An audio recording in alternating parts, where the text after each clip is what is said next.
The good news, you can make money off Fiverr too. In fact, Fiverr has many testimonials of people claiming that their income on this platform has replaced their regular job's income and then some. In fact, a lot of people happily announce that they've quit their day jobs and are doing voiceovers full time. There's even one person who travels all over the world and is sustained 100% by his income from Fiverr. That's how lucrative this micro freelancing platform can be. But there's a big warning sign. You have to be careful about using Fiverr the right way. While it's very easy to get excited about these success stories, and believe me, they resonate on so many levels. Who wouldn't want to own their time? Who wouldn't want to work on their own terms? Who wouldn't want to cherry pick the projects that they get?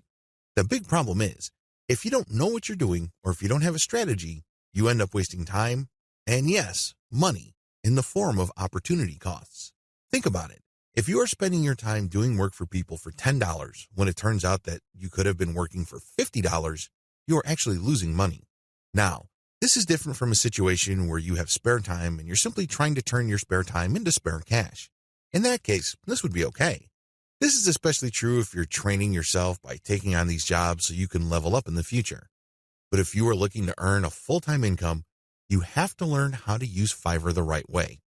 This training teaches you 6 better ways to make money off Fiverr.